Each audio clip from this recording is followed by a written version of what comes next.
Hi, welcome to this month's Chopping Wealth, a feature of Shaping Wealth's Compass platform. I'm Brian Portnoy, as always, CEO and founder of Shaping Wealth, and I'm thrilled to announce my guest for today, Emma Seppälä. Welcome. Thank you. I'm happy to be here. Thanks, Brian. Absolutely. So we have a good mutual friend, Hal Hirschfield. He's on Shaping Wealth's advisory board, but you and he were in the same, I think, graduate program, if I understand properly. Yep, we were at Stanford together. Yeah, no, that's great. Uh, I am excited for this conversation because your expertise in applied positive psychology is so on point for our audience, tends to be financial advisors or wealth management executives. And you've written a couple books and I love them both.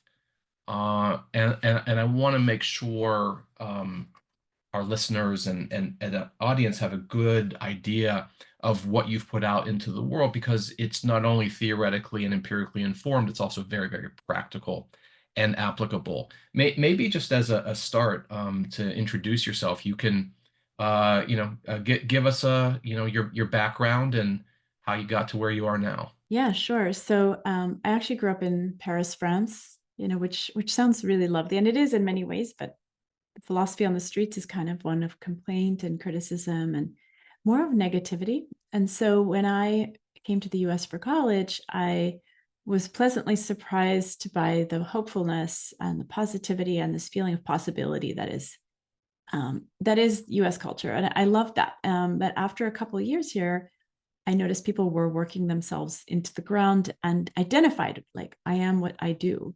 identified with achievement to the point where they were burning themselves out often. I mean, it's always shocking for a European to hear that you only have 10 days vacation and most Americans don't even take them, right? That's just almost incomprehensible. So after that, I was in China for a couple of years, and in China I saw people who had absolutely nothing and were grateful for everything. We're so resilient despite the poverty and the mess and the the crazy that was at least Shanghai at the time. And so it made me really think, like, wow, here people can have everything and feel so empty inside, such poor mental health, in a way. And then there people can have nothing and be so strong and be so happy and resilient. And that really got me thinking, like, what is it that really makes people happy? And so I went to a graduate school in psychology and did research on methodologies that can help people become happier.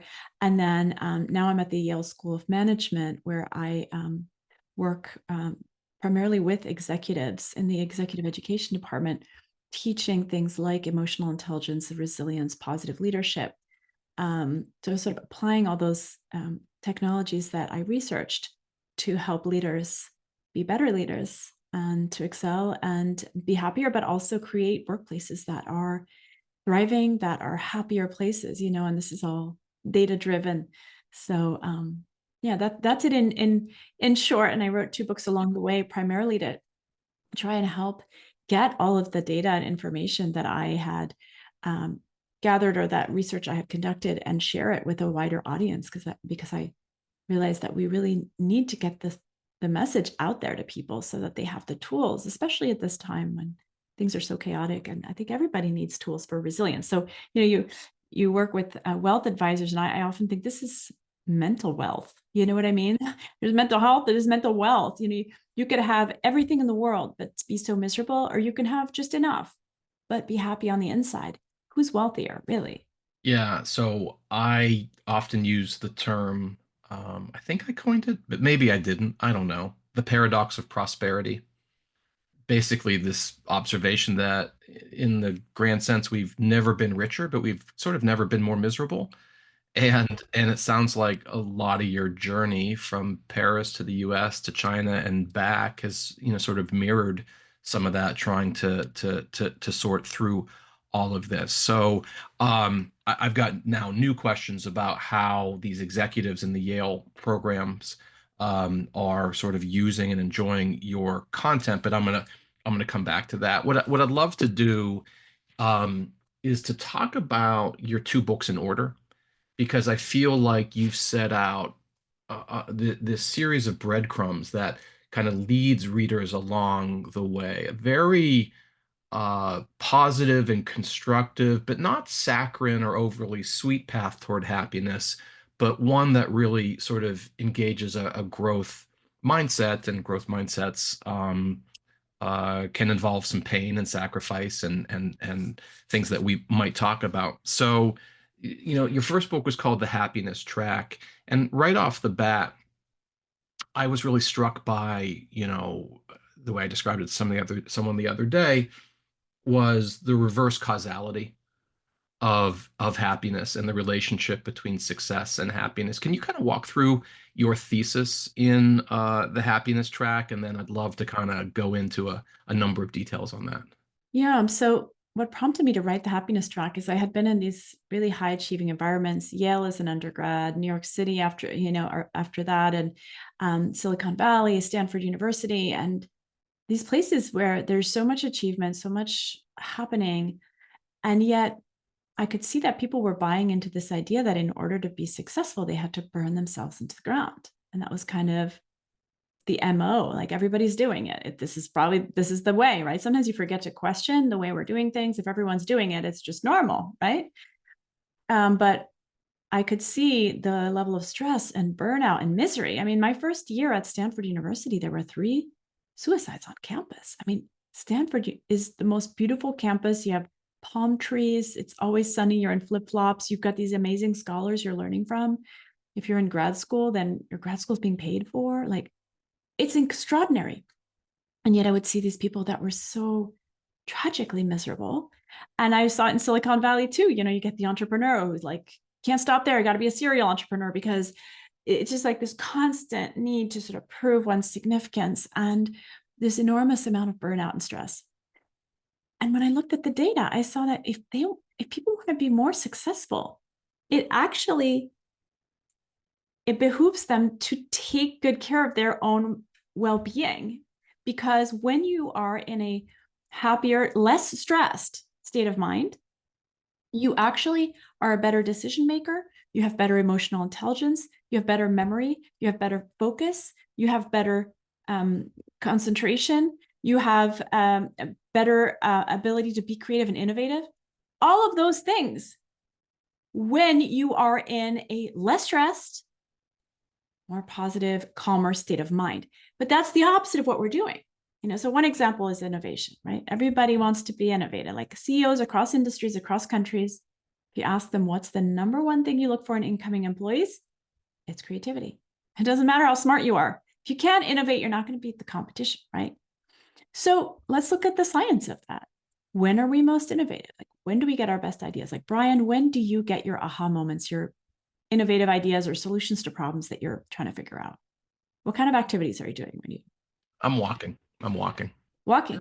Are you walking with your eyes fixed to a screen, or are you just walking? I'm just walking, or else I'd walk into a tree or into traffic. I live in an urban neighborhood, so I better be looking up. Yeah.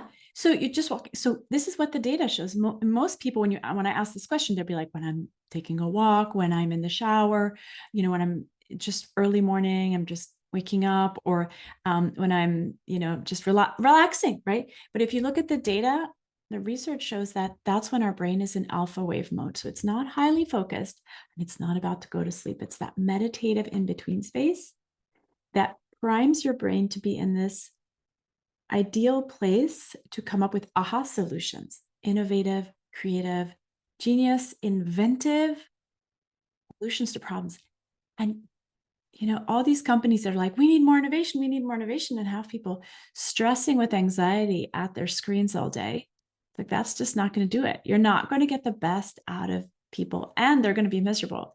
And as a leader, you're not getting the best out of yourself, especially nowadays with technology and with phones that we could be looking at all day long, including first thing in the morning.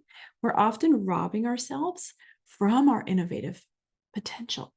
That's something people don't realize. So that's just one example of how, when you take care of your well-being, you actually maximize your results. And, just want to add one story to this, because people will often be like, well, what got me here is what's going to get me there. Like, why should I change the way I do things? And I once had a, a group of undergrads I was teaching a happiness class to, and I was sharing this information. And one of the students, was the smartest student in this class of already super smart students, said to me, "Yeah, but I burned myself to the ground getting in here. Like, now you're telling me I not to do that? Like, I know that that's what works for me. That's how I'm gonna, keep succeeding." And I said, "Don't believe me. I think just do the experiment. 1 week. What's it gonna, what's gonna do? Just 1 week. 1 week, get enough sleep, take care of yourself, do some things that are bring you contentment." And so he did. For 1 week, he did. And he came back the following week. And I said, "How was it?" And he said, "I went to sleep on time. I listened to the birds. I watched some sunsets." And I was like, "So, and how was your work?" And he said, "I got more things done better." And he went on to become a Gates Scholar. But it's hard to believe when you've always done it one way and when everyone's doing it. It's like um every office out there has like coffee, like running in fountains, right? There's this idea like, I have so much to do, I better like caffeinate more. It's okay, like you're just on the highway to burnout.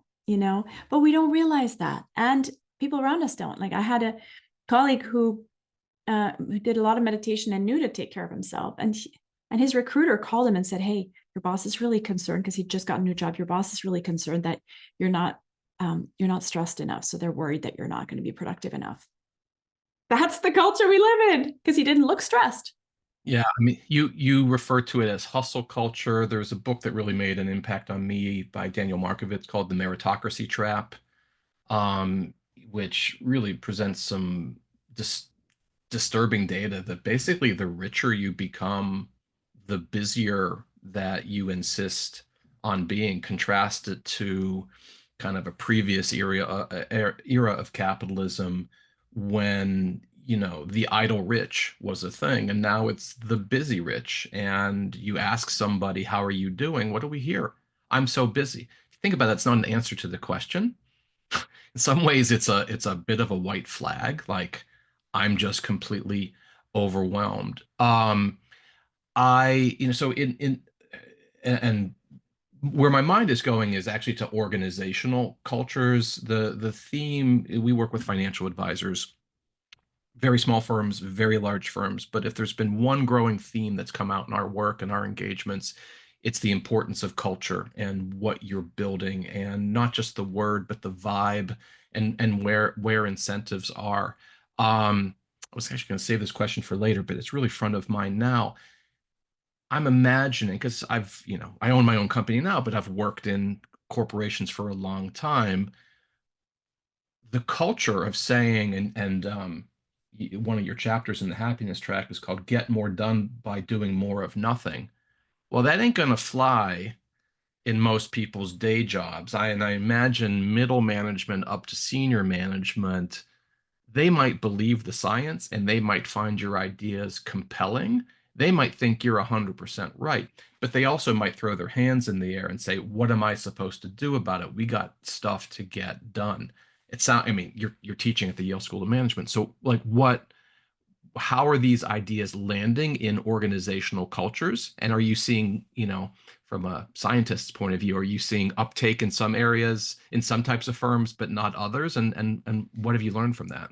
Two things here. So one, what I meant by that, get more done by doing more of nothing. First of all, it does refer to some of that research I was talking about. Is if you want to have, you could be sweating and sitting and working for 30 days and not come up with a good solution, or you could go for a walk in the woods for 30 minutes and come up with a solution, right? So it really is what are we doing with our state of mind? And is that helping us be as productive as we can be?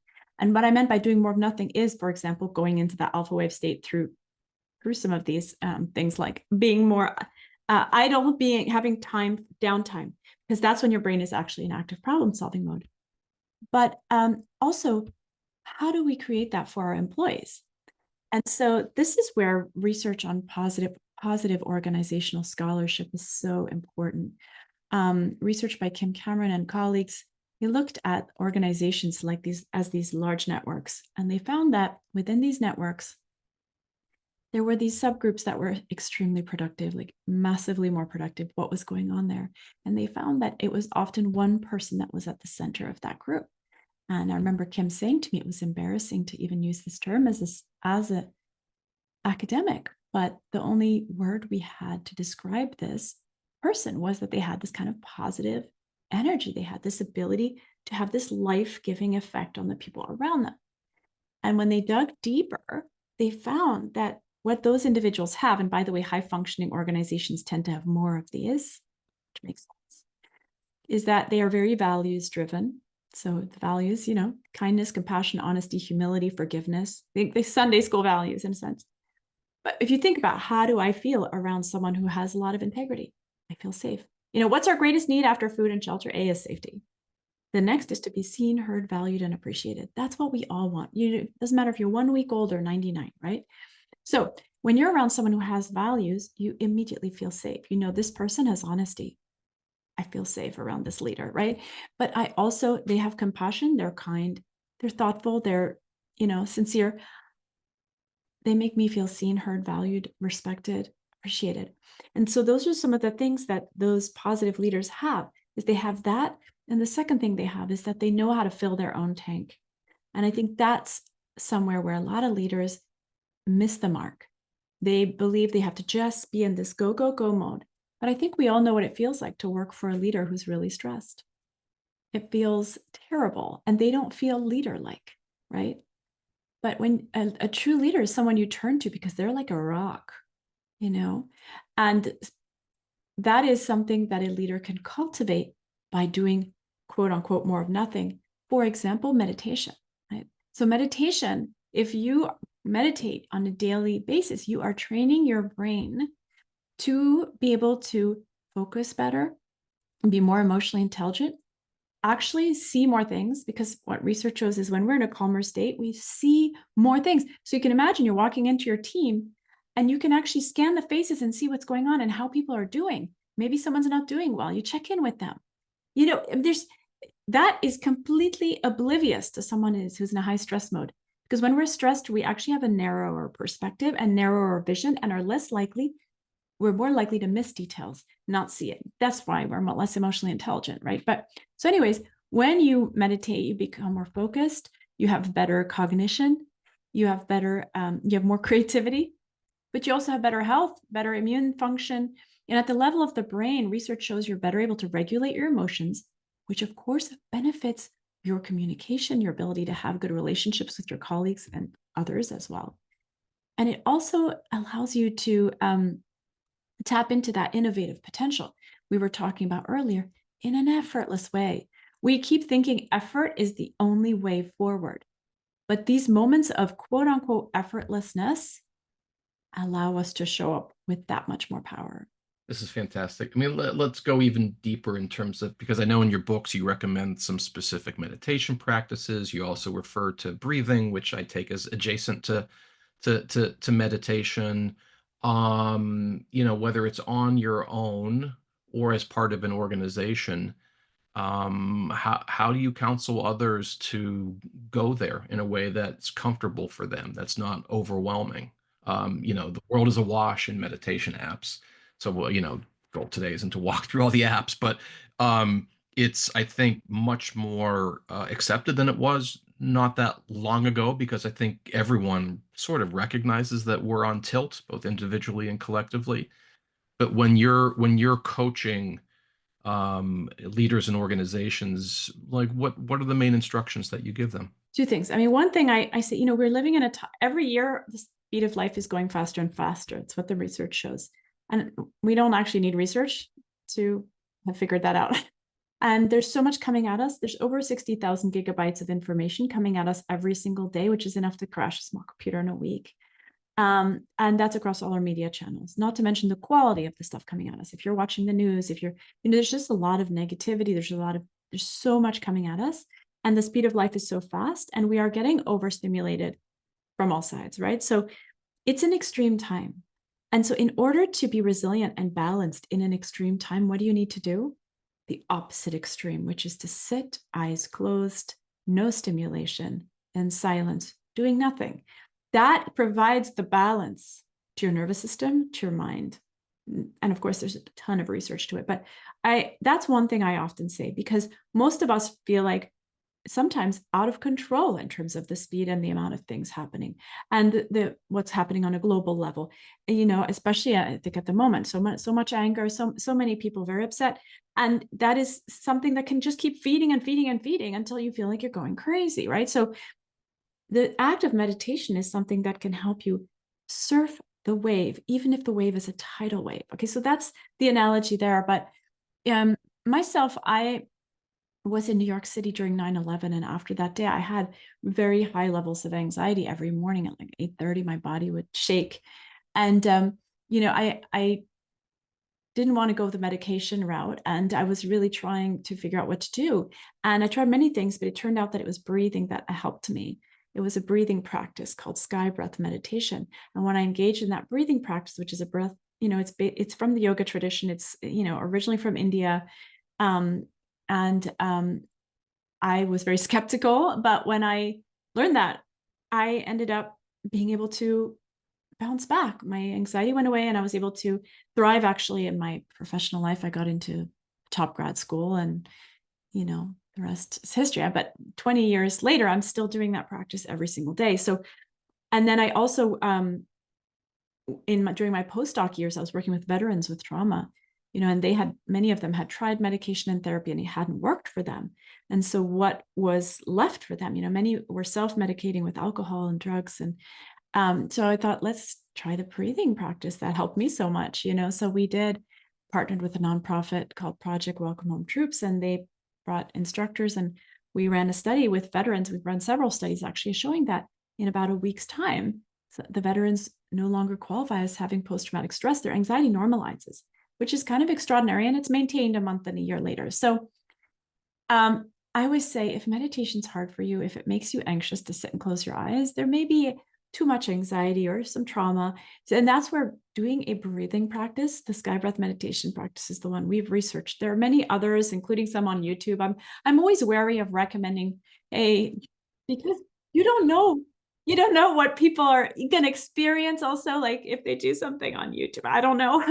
Can't guarantee, but it's a great first step for people if meditation's hard. And in terms of meditation, like you said, there's so many apps. I mean, I can only recommend the one I use, which I love. It's called Sattva, Sattva. I use that on a daily basis. But it makes it so easy, you have guided practice. And you can choose, 5, 10. And I always say, so what I say is this: you're sitting on a gold mine potentially, and you could either never dig, or you could try digging a little bit and see what you find. So I always recommend just do 40 days. So, it's not going to kill you. And if in 40 days you don't see a result, you don't have to continue, but give it a fair chance, because you may be sitting on a gold mine. And if you're sitting on that gold mine, you don't want to just walk away from it. So I want to ground this in the specific practice of financial advice or wealth advice, because that those are the waters we swim in, and maybe steer your kind of context and advice toward that advisor and the practice she's running and the clients she's engaging in. Um, yes, financial life planning is a growing craft within the industry, but from a tiny base. And still, the industry it's about selling investment products, and increasingly it's about financial planning, and the tip of the spear is really on the coaching front. But I can imagine that, an advisor might be listening to this conversation and thinking, well, that sounds great, but like, well, I'm not going to tell my client to meditate. We're not going to meditate in our session, or we're not going to do breathing exercises together, which, by the way, wouldn't be a bad thing. As you're sitting there trying to articulate your goals and what's important to you, I know through personal experience, but what I see professionally, taking that moment actually opens up a vista to be more articulate and authentic about the things that are meaningful to you. But I guess, to address our audience specifically, like how would you counsel financial advisors and their clients to, sort of download some of these powerful techniques you're talking about? Well, two things, one, I think we've all experienced what it's like to be in a room and someone comes in and they're stressed and suddenly you're stressed, or someone comes in and they're angry and suddenly you're flying off the handle, but you were just fine before. Emotions are contagious. If you're an advisor and you're showing up and you're a bit stressed and your mind is all over the place and you're overwhelmed, believe me, the other person will see it, will feel it, will have less trust in you, and will not really enjoy the experience. Now, they may also be showing up that way. So if you're both showing up that way, how productive is this going to be, right? So from the advisor's perspective, it is highly advisable that you do these practices because your mind will be crystal clear and you will be present. Most of the time, people are not present. Over 50% of the time, people are not present with what they're doing. And can we feel it? I mean, Brian, do you notice when you're talking to someone and their mind is wandering? Can you tell? Oh yeah, yeah, of course. I mean, yeah, I mean, it's just it's there. It's crystal clear. It's like when you're talking on the phone with someone and they're typing or they're doing something else, you can tell, so better believe it as the advisor that your client who has taken time aside to talk to you now can tell if you're not present. And if you are, it could be the most powerful interaction they have with anyone all day because they're not talking to anyone else who's present either. And I tell you from teaching groups of executives all the time, I do mention meditation often because I know it's going to help people. Whenever I say who meditates here on a regular basis, I can already predict who's going to raise their hand. Why? They show up with so much charisma. What? Not that they're talking all the time or anything, but they're so present. They're there. And these days, it's very rare to meet anyone who's actually here. They may be sitting in the room, but they're minded. If they're not meditating on a regular basis, you can tell they're all over the place. And someone who's meditating shows up in a very powerful way. And I'll tell you one more thing about this with regard to charisma. I looked at the data on this. We think charisma is some God-given gift, but actually, charisma is a set of behaviors. What do they say about people who are highly charismatic? They say they made me feel like I was the only person in the room. Well, how did they do that? When you look at the data, it has everything to do with them being completely present with another person. That's it. They're so present, and that is shockingly unforgettable because it's so rare and it is therefore so powerful. And when you're fully present, you also know what to say at the right time. Because your mind is calmer, you also have access to innovative solutions and insights that you can share. It makes the moment unforgettable for the other person. So, and they're more likely to recommend you to their friends. You took the words out of my mouth. Something that we've observed in some of our programming and coaching, which very much starts with the advisor as a human being before the advisor as an advisor. So I've come to say that human first advice starts first with the advisor as human. So we talk about some of these things, maybe not with level of expertise that you're bringing to bear right now, but this is the channel that we're in, and the working thesis for which we now have lots of anecdotes. I know the plural of anecdote isn't data, but we've got lots of stories about advisors who are more grounded in themselves, and we'll get into the topic of self-awareness and emotional intelligence in a moment. And that sense of presence leads to just a more open feeling conversation with the client. And when the client feels seen and heard, that's the referral worthy moment. It's not recommending the hot stock. It's not having a bold, macroeconomic call. It's actually creating a space where the client feels seen and heard and understood in a way that they're not used to generally, and they sure aren't used to it in the context of going to see a financial advisor. And so it's really interesting. It's key. I just wish people realize it because a lot of people are like, yeah, yeah, yeah. It's like, if you're saying, yeah, yeah, yeah, you're not present. Well, I want to actually. So I love this. It's my next question: growth versus fixed mindsets. And I don't even know if you find that frame useful. Obviously, there's a whole literature on this on this concept. One observation, but feel free to reject it, of course, is that we're talking about a growth mindset. We're talking about people willing to engage in a change process, to be a little bit different, to think a little bit different. And you can't build muscle without breaking muscle. Like there is, it's hard. It's hard, and it can be painful. I've said, I joke, not funny, but like, growth mindset's like a sense of humor. Like everyone thinks they're funny, but most people aren't. If we pull people in our space of financial advisors, oh, they all have a growth mindset because they all, want to grow and they want to have a bigger practice and things like that. But that's not exactly the same. So I guess I'd be curious to get your reflection on the distinction between a growth and a fixed mindset. Is that really even a real thing? And how much of where we're going in this conversation and where you've built your scholarship and practice over the years requires a certain type of mindset that people have to spend the calories to get to. Well, I mean, I think you do have to have a certain degree of humility, right? That this idea that you can improve. We know that your brain can change. I mean, Carol Dweck was, you know, in the department that Hal and I were in at Stanford University. She's one of one of my advisors, in fact.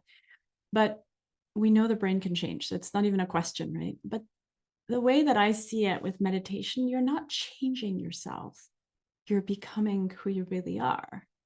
So instead of feeling frazzled or there's so much going on or all this stuff, or being touchy or being easily triggered, you're actually through meditation becoming more centered so that things don't bother you as much. And so you can stand steadier in the storm and you can be more present regardless of what's going on. Let's say you've got stuff going on at home and it's stressing you out, but you've got this important meeting with a client.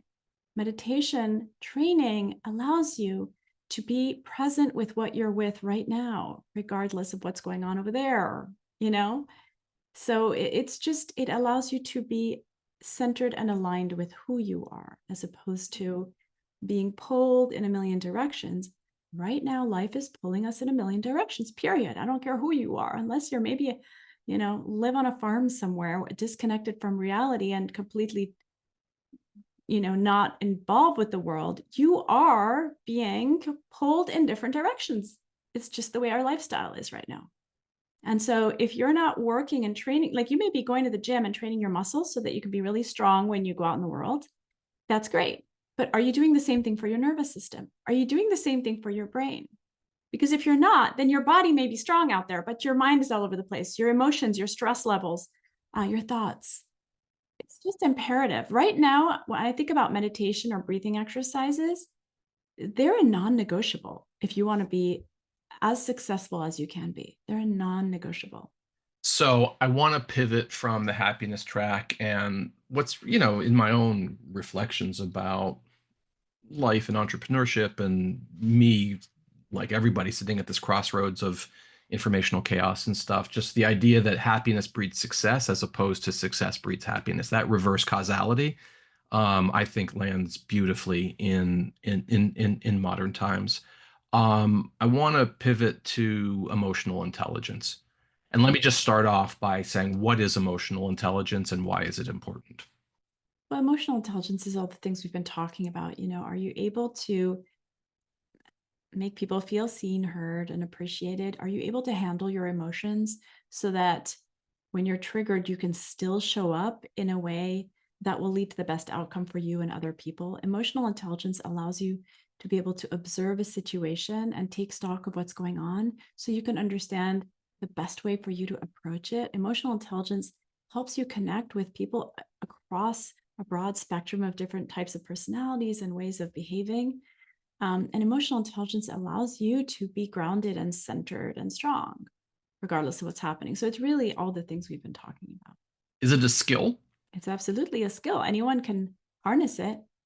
Yeah. I mean, some people have it more than others, just naturally. We know, for example, that women just tend to be more emotionally intelligent in general. But it's something that can be harnessed. And that's why I've been, even sharing this idea of meditation and so forth, being present, and also being curious about others, right? Curious rather than judgmental. Curious rather than judgmental. And I think, perhaps in these times specifically, there's so much judgment, there's so much judgment and there's so much divisiveness, right? Like, well, can we be curious rather than judgmental? It's going to shift every, every interaction with another person. And our brain, we know our brain judges. Like our brain creates, puts people in boxes. That's sort of a natural way for our brain to process the environment. But can we remain curious, which also means being empathic, having your heart open as opposed to closed, having your mind open as opposed to closed, so that you can just connect with people. Yeah. What so Sovereign is a powerful book, and I'm going to ask you to sort of articulate the thesis, and we can go in any number of directions. But things like emotional intelligence and compassion and a whole variety of other things just land in such a powerful way. Maybe talk about um, I mean, I've written a couple books, and I've got this meta narrative of kind of how one led to the other, and I don't know, it's the story I tell. I'm curious, how did happiness track and the work that you did and the jobs that you've had lead to this book called Sovereign? And then, what really is the argument or the framework that you're trying to present there? Yeah, I chose the word sovereign because I didn't really see a word in psychology for what I was trying to talk about, which is, having taught so many cohorts of high level executives at the Yale School of Management, I saw that oftentimes the biggest thing standing in people's way of between them and what they most want is their relationship with themselves, is the concepts they hold in their mind, is the ways that they relate to others, the traumas they have, the behaviors they have, addictive compulsions they have, all of these things that we forget to question. But when we become aware of them, we can actually be more in greater alignment with ourselves and show up really powerfully. And so I didn't see a concept in psychology for that ability to show up very powerfully, complete alignment with yourself, with other than being controlled by different ways of thinking, behaving that are actually standing in your way. So that's why the term sovereign. For example, I'll share one. When I teach groups of executives, I often ask, how many of you are self-critical? Most people raise their hand, 95% of the room. But inevitably, the one person who doesn't is so powerful in their demeanor. They stand out as a leader in the group. What is it? It's not about being arrogant. And a lot of times people will think, well, self-criticism is extremely important for self-improvement, isn't it? But I'm going to differentiate here between self-criticism and self-awareness. So self-awareness is simply being aware that you have certain areas of weakness that you might need help with, or you might need to learn more about, right? Self-criticism is beating yourself up when you make a mistake, or judging yourself harshly. And most people do that. Now, it doesn't, you can ask yourself, where did this come from? I would say it's a societal norm almost, it's conditioning, right? But when you look at the data, when you're highly self-critical, you're more likely to have anxiety, depression, burnout. You're more likely to have poorer relationships with other people, because think about it, when you're really hard on yourself, you're also hardest on the people that are most important to you, the people that you love the most, want to hurt the least, or the people that you work most closely with, right? But it is so negatively impactful for our resilience. We need to be resilient because we're going to meet bumps in the road. And self-criticism basically is like you're on the battlefield of your life and you are kicking yourself on the way there. So you're literally weakening yourself, right? Now, if you have a more life supportive relationship with yourself, research shows you have better mental health, you have better relationships with other people, you have better sleep, you have more creativity, and you're better able to survive the setbacks of life and thrive through them and be more resilient. I mean, it's so key. So this is just one thing we forget to question, because when everyone's doing it, you're not going to question it. And so this is just one idea where I'm just taking a flashlight and pointing it in each chapter to different areas of our life where we're standing in our own way, and how to turn that around. Yeah, it's really powerful. Say more about self-compassion per se. So in both books and throughout your work, you talk about compassion, including self-compassion. I've read and absorbed some of the work of Kristen Neff on this, and There's layers to it, and it's nuanced, and I think it's so important, and I think it's actually quite hard for high achieving professionals to always be in that self-compassionate mindset. What have you found with people's ability to understand and execute self-compassion? Well, it's what I was just talking about, that life supportive relationship with yourself. The self-compassion is going to make you more resilient. And like I said, those people in the room who have that kind of relationship with themselves are inevitably so powerful, so powerful. And I remember one executive saying, she said, you know what? I don't work in a workplace where I'm not celebrated. She was one of the women in the room. And I was like, gosh, she's amazing. And she's very powerful in her about how she shows up, and she commands respect. Because if you respect yourself, if you treat yourself the way you would treat a good friend, and why wouldn't you? Why would you not? Right.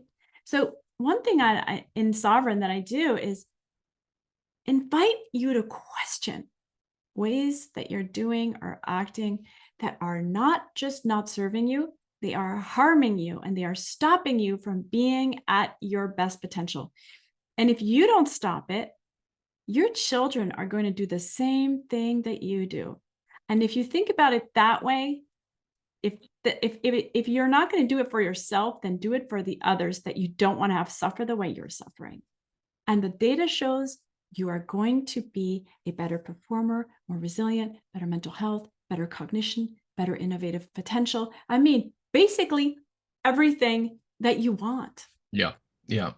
No, I like the flow of the chapters because sovereign self, sovereign emotion, sovereign mind, and so forth, and sort of the limited case, bound emotions, and then unbound.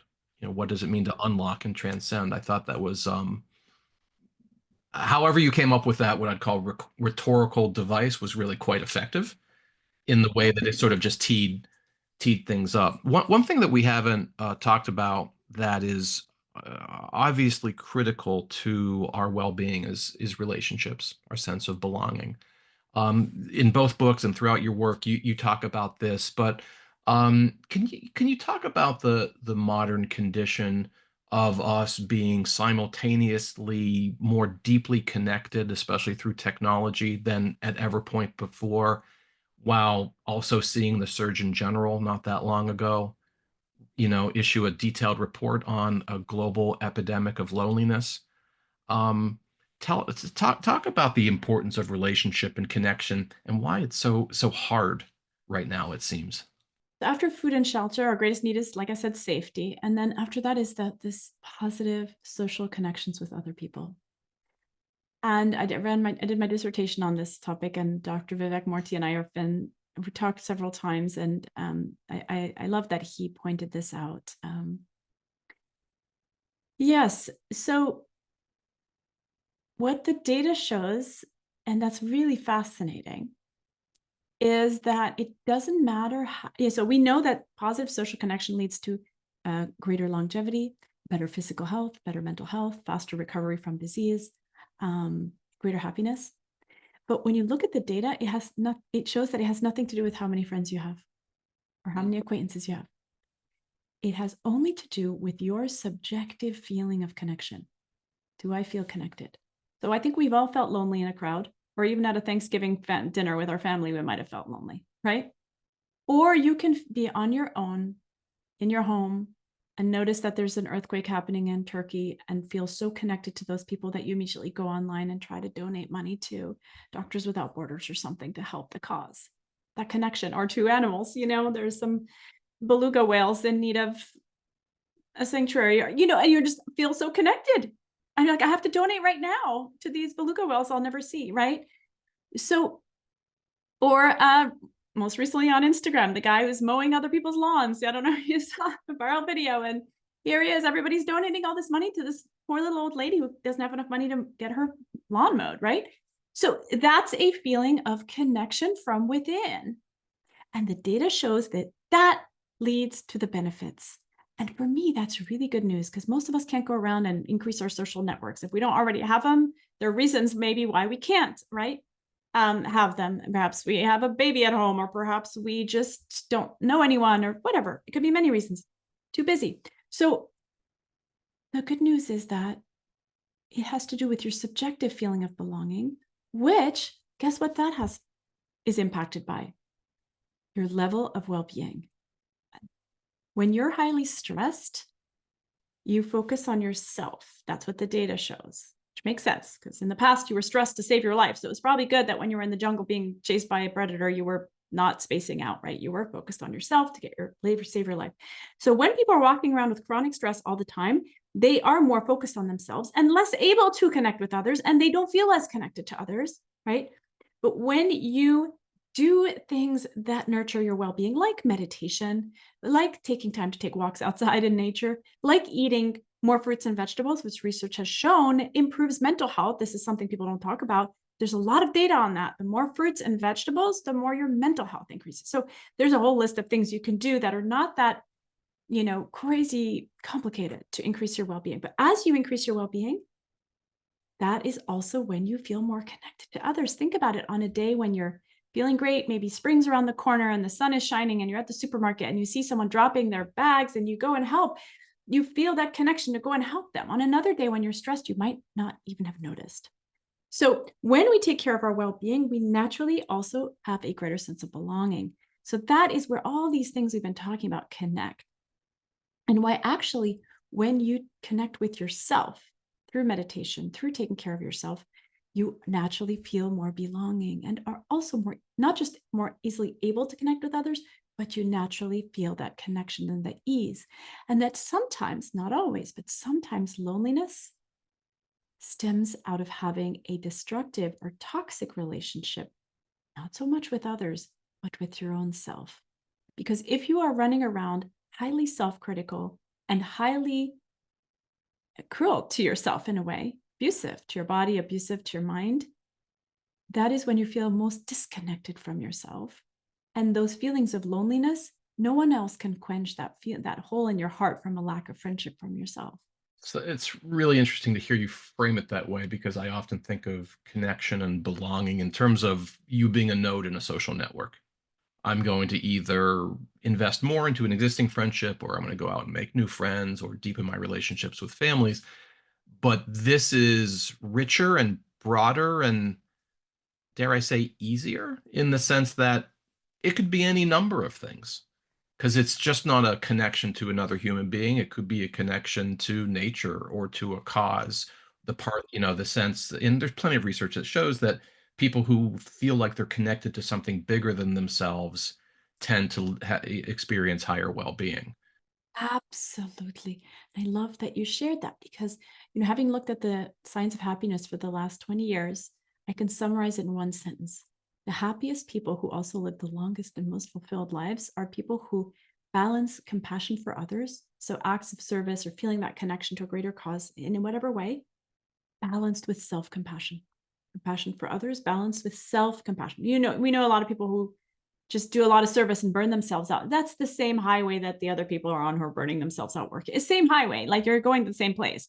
But if you can have a life where you feel that connection to others in some way, positive way, balanced with a positive relationship with yourself. And so, one thing I often share is you may not have the ability to do a lot of community service. You may not have the ability to uh to do that, but you do have the ability to make every single human interaction you have during the day one in which you leave the other person better than you found them. And I call these micro moments of upliftment. The person you're buying your coffee from, can you share a joke? Can you share a compliment? Can you ask them how they're doing and actually mean it? There's an infinite amount of things that we can do on a daily basis to uplift the people that we see around us. I often think about that story about the person who, and I guess a little somber note, but it's also so profound. The person who left a suicide note saying, if someone smiles at me on my way to the bridge, I won't do this, you know? And I often think about that. You could be the first smile that someone gets all day, the first kind word. We are all craving connection with one another. Can we be purveyors of connection? Can we be the ones who help uplift the people that we meet every day? It's really powerful. I think one of the quiet, largely unspoken tragedies of the pandemic was the lack of those micro interactions, going to the grocery store and thanking the person working the cash register, or talking to somebody in line, or thanking somebody for the coffee. I think what in some of the sociological literature you'd call weak ties. You meet people, you don't know them well, but they're part of your community. The inability for some period of time to thank them or to say hi, or just read their body language, I think caused great emotional harm to all of us. The All those micro connections between everybody sort of went away for a period of time, and now we're back. But there's also now lots of other things going on in the world that make us feel maybe a little bit disconnected from each other. So um, I want to ask just a wrap up question about implementation in an organizational sense, and I want to ask that in a financial advice context. But before I go there, sovereign is such a rich work. Is there anything else you'd want to surface from your research there that I haven't touched on? I talk a little bit about the science of intuition in there, and that's very much tied to what we were sharing earlier. Research is showing that if we're able to tap into our intuition, which neuroscientists are now showing is a very powerful resource, especially when decisions are complex. When you go with your gut feeling, you actually end up making a better decision. So that's something, again, when we are doing the kinds of practices we've been talking about here, we are actually able to be more intuitive, which I think is, for me, I connect it with creativity and innovation. It's those moments of insight, right, that help guide us. Just for my own, growth and edification, is that the same as interoception and somatic responses? Listening to your gut, your body is that sixth sense away from the standard five. Is that what we're talking about? Yeah, it is. And the military has been studying this for years and continues to, because they know there's so many military veterans who've come back and are like, they saved their lives because they went with their gut feeling. And the military knows that that gives us an extra edge. And I think we all have. I start the chapter in Sovereign, the story of my friend Kushal, who was in one of the Twin Towers during 9/11. And the guards said, everyone stay inside. And his gut feeling said, run. And he saved his life by a hair. You know, how many people had the same gut feeling and didn't listen? So the question is, how can we also be in touch with that? It's a form of cognition. And my colleague, Joseph Michaels, actually, Hal knows him too, um, studied this in complex decision making. And he said, when a decision is complex, going with your gut is going to help you make a better decision. Powerful. Yeah. So, maybe final question. You're now a consultant or an advisor to a wealth management firm dealing with everyone's most emotional topic, which is money, which we didn't really get into today, which is fine by me. I feel like this was even more foundational. But you're counseling a wealth management firm on how to drive sort of higher well-being among not only the clients but the employees of the firm. What sort of, what hand, one, two, what handful of things would you kind of leave on their doorstep to really think about as they evolve into sort of an even healthier culture? Well, first is authenticity. Because if you're saying one thing and you're not either allowing for that to happen and you're not doing it yourself, no one's going to believe you, and it's going to backfire, totally backfire. It's worse than if you didn't say anything.